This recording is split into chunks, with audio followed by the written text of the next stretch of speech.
Okay, I'm going to show you all how to edit your pictures when you're organizing them from Adobe Bridge first.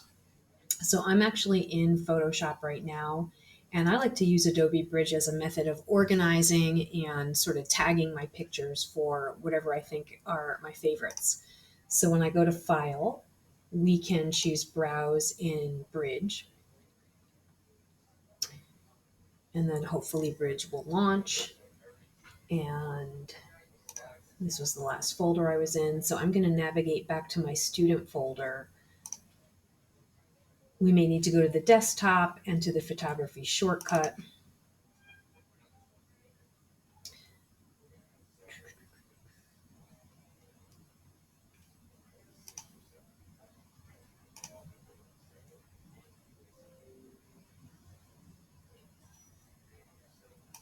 There it is. And in period one, I have my folder, and you can see that I have a series of images here. And I'm just going to go through them. I'm going to show you how to configure the interface here. If I choose one, it's going to show up in a preview tab. The nice thing about Bridge is you can control how big you want these windows to be. I usually make this window pretty big so I get a good preview, and then I'm able to click on each image. Now, another nice feature of Bridge is that you can actually magnify with the loop. It's actually a magnifying loop, and see the areas of sharp focus. Now, of course, we were going for a creative blur here, but normally I would tell you guys to use Adobe Bridge to make sure you have areas that are in relatively sharp focus, especially for whatever your focal point is. So maybe the magnifying loop isn't the most handy tool here. So I'm going to categorize my pictures using the rating system. You can give your picture a star rating from 1 to 5. And I actually do that by going into the label menu, and I can see that 1 star. I can hit Control 1, and it'll apply to whatever picture I'm highlighted in. Now, you can use the numbers in whatever hierarchy you wish. The way I do it is I actually label my favorite pictures with a 5 star rating. There's also labels that colorize these as well. That might be if you're working on a project with a big group of people and you have an image that you need to approve. And so the key commands are numbers 6 through 8 for those. And sometimes I use the color coding for my own personal, like visual reference, and not necessarily for what they're labeled here. But it probably makes sense for you to star your best pictures. So we want to narrow down to our best 2 to 3 for this layout. And I'm going to use a 5 star rating for my favorites.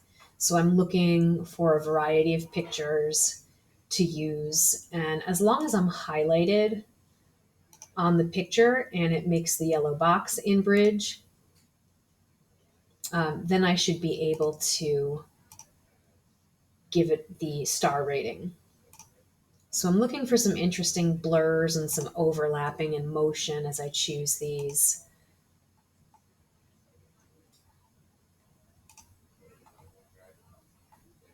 Something that looks like it's spinning, that could actually work pretty well. That's a nice reflection that I used with a mirror. So I'm going to go ahead and label 5 stars. Now I have my ratings set so that I can sort them, and they'll start jumping to the front of the pile. And if you want to do that, you can go to View and Sort, and I uncheck the ascending box, and then I choose by rating. So anything I star with 5, 4, 3, 2, 1 stars are going to jump to the top chronologically to this list. And I find that helpful. Do that if you feel it helps you, but it's not a necessity. So I'm just going in here and picking my best 5 shots.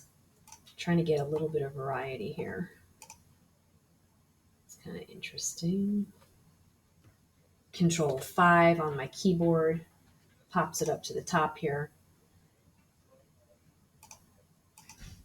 If you hold your control key and select a second picture, it will highlight both of those and you can preview more than one picture at a time. So I actually held control to select multiple pictures. And I'm just trying to pick a variety of shapes here, something that will look good together as a set of 2 or a set of 3.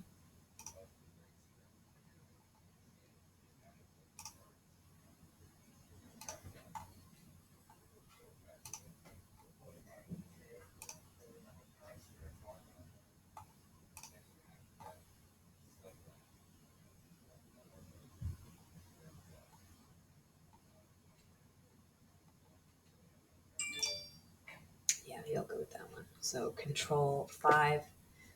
And so now I have my 3 images chosen.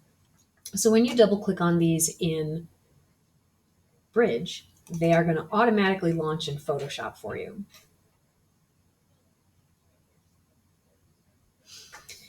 And so some of the settings that I use, I'll just zoom out a little bit so we can see the full image. Control minus will zoom me out.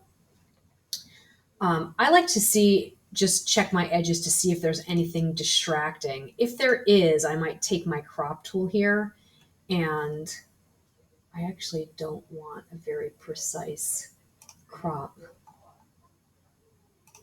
I want to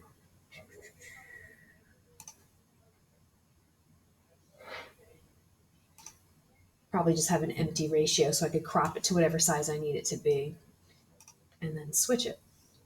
So if there's anything distracting on the edges, I might bring my crop tool in a little bit.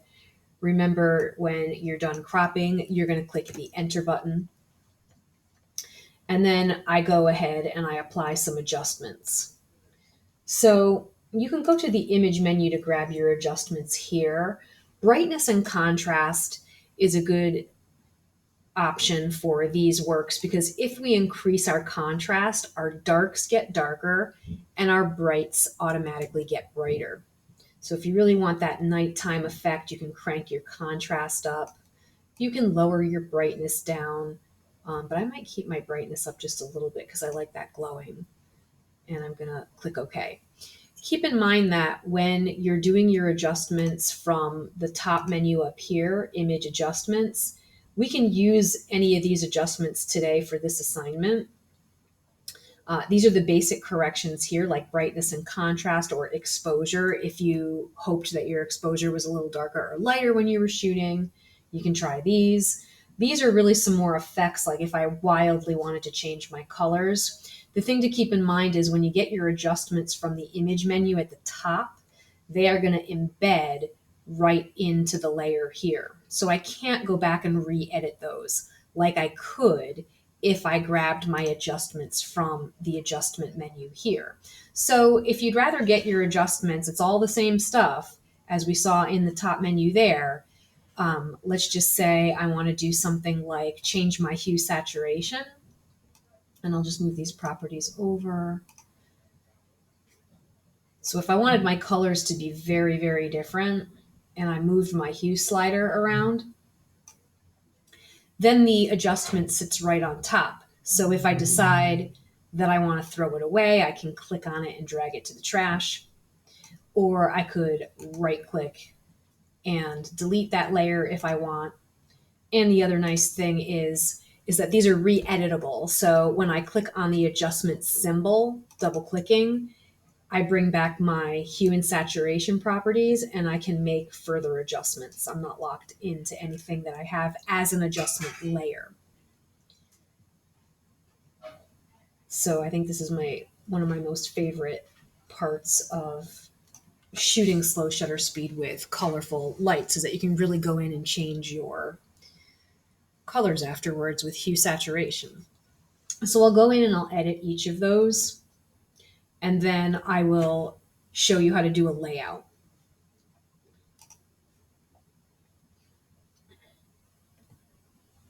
I can go back to Bridge. I can double click on these, opening them in Photoshop. Cropping if I need to get anything distracting out, but I kind of like the dark background in the mirror, so I'm okay there. Going in, going to my adjustments,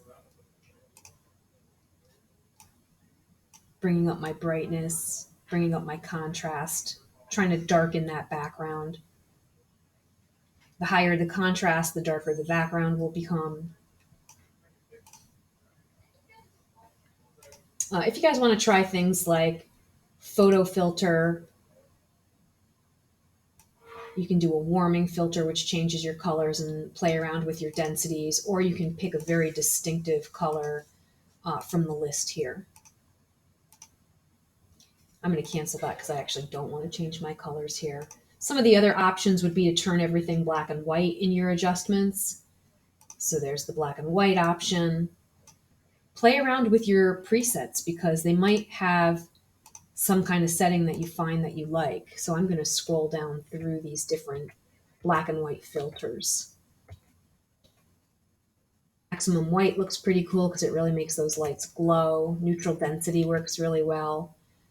The red filter is going to affect those colors that are red or reddish in the scene, and so on.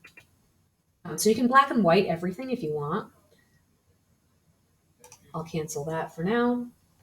Remember, all of those same filters are under the adjustment layers. So one combination that I really like to do is I grab photo filter, or sorry, you know what I do first? I actually do black and white first. And then on top of my black and white filter, I like to add some kind of photo filter because it gives the image an overall tint and a monochromatic look. Again, I can go and change that filter color if I wanted like all blue monochromatic, all cyan, red, orange, yellow, green, etc. So this would be a monochromatic color scheme where you're just neutralizing the color by turning it black and white and throwing a filter on top of it to colorize the whole entire scene. So I like to use that together a lot. So those are options for you. Again, if you don't like your adjustments, drag them to the trash.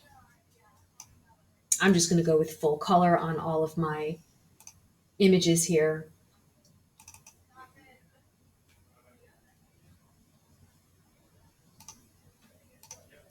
Kicking up my contrast to make my background a little darker, bringing up my brightness for the glow, and possibly going to hue saturation and changing my colors a little bit.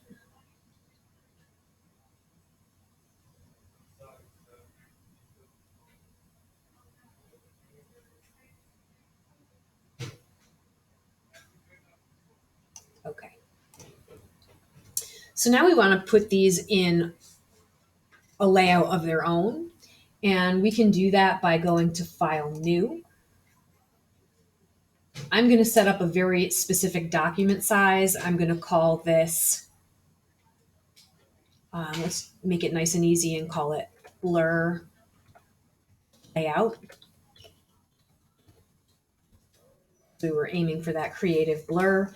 And I'm going to make an 11 by 17 inch document. That's a very specific paper size here in this room that we can print on if we want to print these. So that means my, I think I'm going to do, because I've got some horizontals, I'll go with a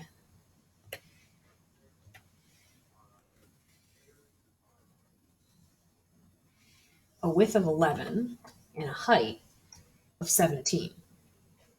Now you can flip-flop these dimensions if you want. I would make sure your resolution is at 300 pixels per inch. Make sure this says inches here instead of pixels. You might have to retype the numbers if that said pixels first, because you always need to change your unit of measurement and then you type your numbers in. So these are 11 by 17. I titled my work ahead of time and then I hit create. So now I have a nice tall layout to drag these images in here. And I'm just gonna go to one of my edits here. I'm going to start with the one, let's see, actually all of these had adjustments here.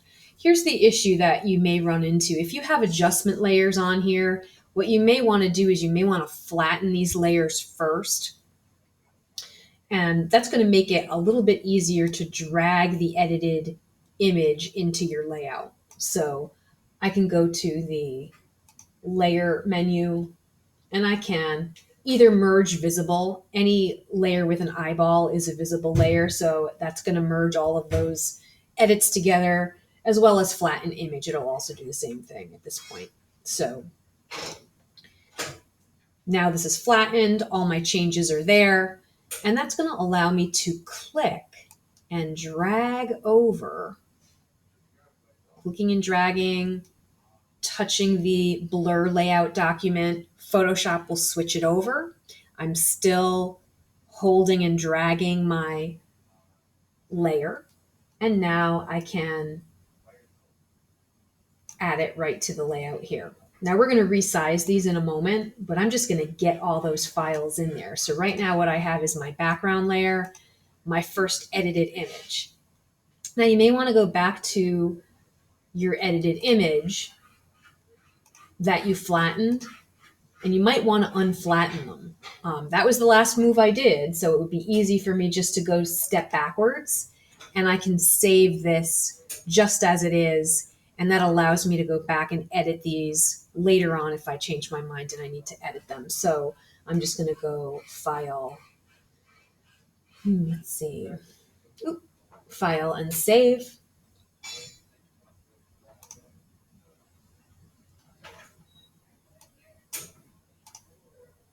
And if it says maximize compatibility, we can always say okay to that. And then I'm going to repeat that process 3 times. So I'm going to flatten this image here by going to Layer, Merge Visible or Flatten. I can grab this layer, click and drag to the layout. Photoshop switches it over for me, drag it back down, add it with that other picture, and I can see that it's right above here. We're going to reposition these in a moment when we go to the third image. I'm going to undo that or step backwards for that merge. I'm going to save.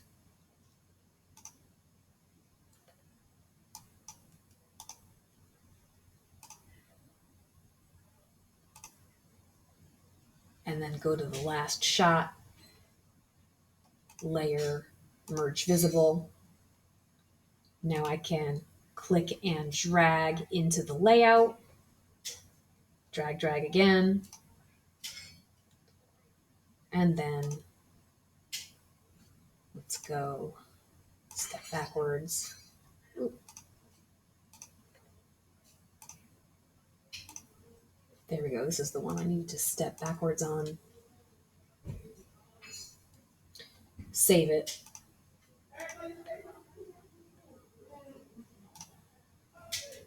Okay it. And then when we look at the layout, we can see that there are 3 images here. And I like to shrink these down all at the same time. Anytime you need to readjust the layer, either bigger or smaller, you need one key command. That's Control T in Photoshop. Or Control Alt T in Photo P. I want to select these first by going to Control and clicking on layer 2 and also clicking on layer 1. Now these are all highlighted.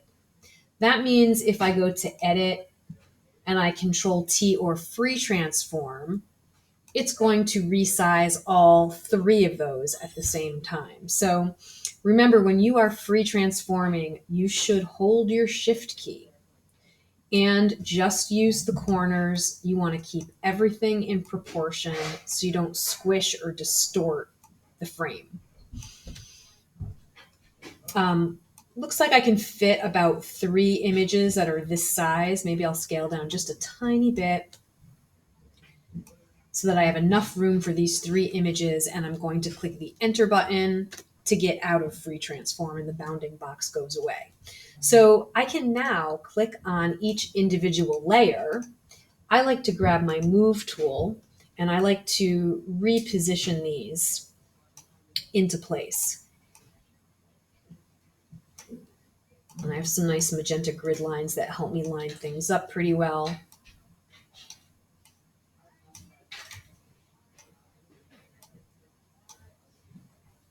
And I think everything looks pretty evenly spaced. Now, if you want to change your background layer, you could do a gradient fill or a paint bucket fill using the color of your choice. Maybe I'll try like a middle gray, because a lot of photography looks good on a middle gray background, which is why Photoshop has this middle gray interface as our backdrop here. So I'm going to change my color from yellow to some kind of middle gray. And okay that. My paint bucket, it's typically hiding under your gradient tool. If you right click, you'll find your paint bucket. I need to go to my dots because I've got all these extra tools here and I'm finding my paint bucket here. As long as you're in your background layer, you can click anywhere in the canvas and it will fill. So there's my middle gray. Well, it's kind of a light gray, so I could possibly change that color. I'll double click, make it a little darker, dump it in my background again. And then I'm going to save this layout. So if I go to File, Save As, I'm still in my Miss Iovani folder. I already titled it Blur Layout, so I don't really need to change the name, but it is nice to have my name in the document. This way, my teacher knows whose work it is, and I click the Save button, and we can maximize compatibility, and we look good. So that's building your layout. And then you can hand this file in to Google Classroom.